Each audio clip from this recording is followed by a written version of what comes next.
Би ер нь их амьдралд ялагдсан юм уу?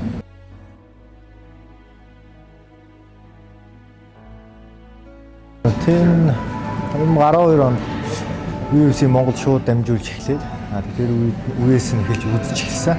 Тэр үед бидний сайн ярьдаг Өнгөрөөшар гэдэг Конор Макгрегор анх гарч ирсэн үе байхгүй. Тэр үеэс эхлээл тулааны спортод дурлаад ер нь ирээдүйд яг энэ хүн шиг их орныхын нэрийг сурталсан энэ алдар нэртэй энэ тамирчин болохынсаа гэж анх дуулж өгсөн доо. Тэгээ над энэ бол маш том алхалт хийсэн тулаан болсон. Би анх UFC-д орноо гэж мөрөөдж байгаад яг UFC-д ороод нэг хан мөрөгсөн. UFC-д мөрөөдчихсэн газараа орцсон. Одоо яг юу хийх ёстой вэ? Яах ёстой вэ гэсэн нэг тийм эргэлзээ төрөөд яг хан мөрөгсөн. Тэрний дараагаас би шинд одоо дахиад нэг алхахын авраг болох юм ёстой. Тийм учраас би илүү их хичээх хэрэгтэй гэж зорилго тавьж эхлээд одоо шинэ гэрээ, шинэ контакт бүх зүйл шинжлэгдэж байгаа. Тэгэхээр энэ бол маш том алхам гэсэн. Тэгээ би энэ амьдрал усаа хаана ирээн бараа баяртай гонхтой бүхэл зүйл ээлжлэн. Тэгээд шантармаар, залхамаар өөр хүнд спорт учраас гарч исэн. Тэгээ яг том зорилго маань ирээдүйд аврах ёстой учраас тэр бүгдийг за энэ бол миний амжилтыг нэг туулах ёстой даваа шүү гэж өөртөө байнга хэлж тэгээд туулсаад авч туулсаар ирсэн. Миний хамгийн анхны UFC тулсан тулаан бол маш их сэтгэл зүйн дарамттай, маш их сэтгэл төгссөн тийм тулаан болж исэн. Тэрнээс хойш одоо энэ 3 дахь тулаан гэдэг би 20 мянган хүний өмнө 3 удаа гарчиж байна. Энэ сэтгэл зүй дээр алддаг байсан алдаануудаа бүгднийг залруулсан учраас энэ тулаанд 20 мянган хүний өмнө Монгол орсноо төлөөлөөд өөрийнхөө мөрөөдөл рүү алхаж орж байгаа учраас маш өндөр сэтгэл зүй тактик бэлтгэлтэй болсон учраас ямар нэгэн тийм сэтгэл зүй асуудалгүй байсан. Энэ би одоо тэр үгийг өөртөө хандж хэлээ. Өөртөө энэ бол амьдралын нэг хэсэг те. Онц бос гэдэг бол тэр тусмаа ихтэй хүн, тэр тусмаа тамирчин хүнд ялж ялагдана гэдэг нь өдөр хоног шиг л ээж л зүйл. Тийм учраас өөртөө илүү их хичээх хэрэгтэй гэж хэлнэ. Би ер нь их амьдралд ялагдсан юм уу? Тийм ч маш олон зүйл амьдралд ээлжиж байгаа. Хүн болон анх удаа амьдарч байгаа учраас би амьдралын их тэгж хатуу хөтүүгээр те эсвэл тийм муухайгаар хүлээж өгөх хүсдэг. Болж байгаа процессыг тухайн өдрөөр нь хүлээж аваад маргааш нь илүү гайхалтай ирээдүйд бүтээхийн төлөө шинэ өглөө хөгтдөг учраас нэг тэгж шантардаг амьдрал. Би тулааны октогон руу та их орондоо эцэг өвгдөө өөртөө чи Монгол хүн шүү энийг хийх хэрэгтэй гэж үргэлж хэлж алхаж ордог. Гүү тулааны хүн би бараг дуу сонсдгүй те. Мэдээж энэ миний дотор бай. Тэгээ би нэг ил гарахыг хүсэхгүй.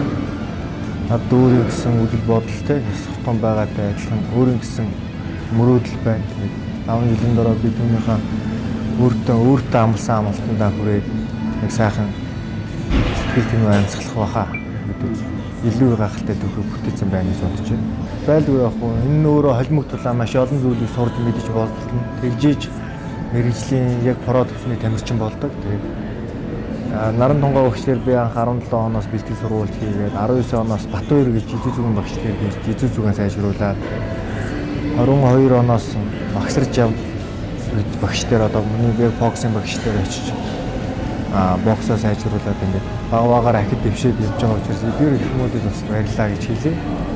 Тэгээ бас өөрийнхөө шантарчгүй тууштай байдал бас өөртөө баярлалаа гэж хэлэх хэрэгтэй. Би ямар нэгэн зүйл өөрийгөө бас айгүй урамшуулж өөрөөсөө итгэл үнэмшил зориг өгөхийг хүсдэг.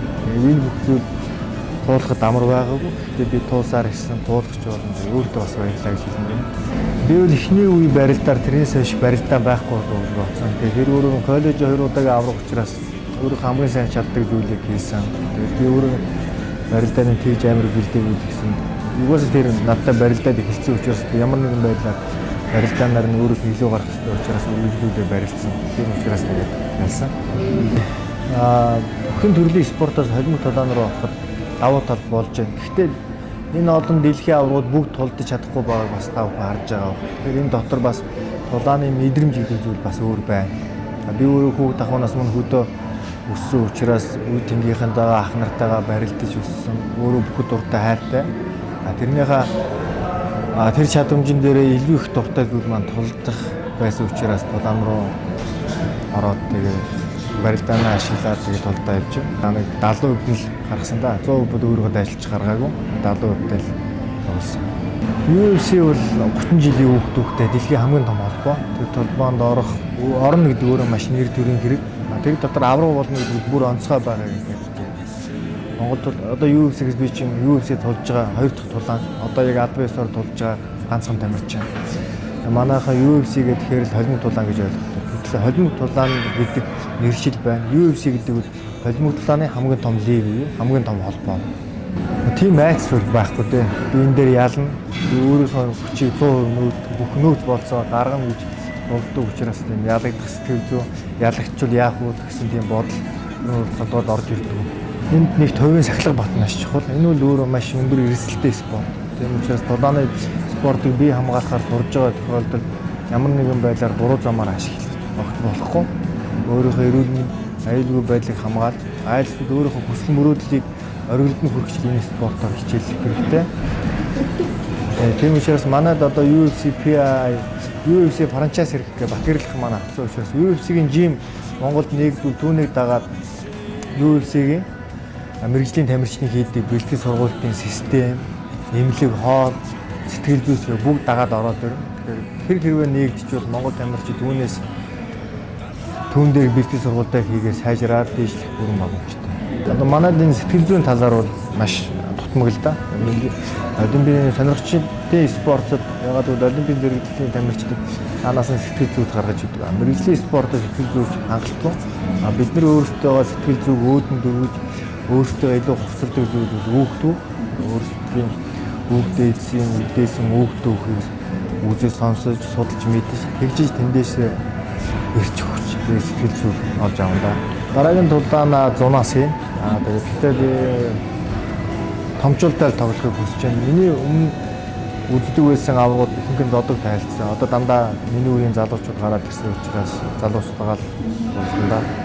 Спорт бол хүний эрүүл мэнд хамгийн нэг номерт үздэг зүйл. Та хөдөлгөөнтэй байх тусмаар таны эрүүл мэнд сайн байх болно. Тэгээд тулааны спорт бол хүндлэлтээр тогтдог. Тэгээд тулааны спортоор хичээлсэн бүх залуучууд юуг олж авах вэ гэдэг хүндэтгэлээр эхлээд хүндэтгэлээр дуусна гэдэг зарчмыг маш сайн баримтлал хүнийг олж авна. Тийм учраас залуучууд маань хүүхдүүдтэй аав ээжүүд хүүхдүүдээ энэ спортоор хичээллүүлэх нь зөвхөн авраг болоод дэлхийн хэмжээний тамирчин болохгүй маа гэдэг зөв төлөвшил зөв физиологитой тийм хүн болоход маш том алхам болох доо гэж бодож байна да.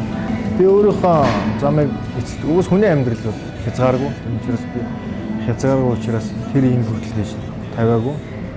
Амьдрал юу ч тохиолдож байна. Тийм болохоор өөрийнхөө чадах бүхнийг тулдлан хийгээд хаа хүрч чадах нь тэр мөртлөө явна.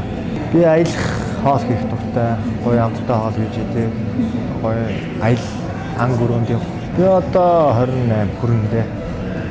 Гэр бүлтэй. За мэдээж тэгээд энэ хорвоод намайг хэн бодож өгсөн аав ээжээ би бараг баярлалаа гэж хэлж байгааг баг. Аав ээжтэй баярлалаа гэж хэлье. За тэгээд багш тасгалзуулагч гэр бүлийнхэн миний хүсэл мөрөөдөл чигээр болж байгаа маш олон хүмүүс байна. Спонсор байгууллагууд, хүндэлж хайрлж авдаг эрхмүүд, гэр бүлийнхэн бүгдэнд нь маш их баярлалаа гэж хэлээ та. Тэгээд ер нь бол хүмүүжил боловсрол эрдэм мэдлэг бол хүний хамгийн дээд хүртэх ёстой төлөвшил. Тийм учраас би залуу хүүхдүүнийгээ боловсрол цаг зав гаргаасай. Тэгээд зөв хүмүүжил бас цаг зав гаргаасай. Гэр бүлийнхэн хүүхдүүдтэйгээ эрүүл мэнд боловсролд маш их цаг зав гаргаж ийж хүүхдүүд эрүүл орчинд аюулгүй бас зөв мэдлэг боловсролтой зөв ёс суртахуунтай ирээдүйн Монгол хүнийг бий болгоно. Тийм болохоор хүүхдүүд дүү нартаа хэлэхэд боловсролд цаг гаргаасай гэж хүсэж байна. Тулааны спортоос миний хамгийн их сурсан зүйл бол хайр. Би өвдөлтийг мэдэрдэг учраас хэнийг нэг өвдөхийг хүсдэг. Тийм учраас би тулааны спортоос хайрыг л ойлгосон.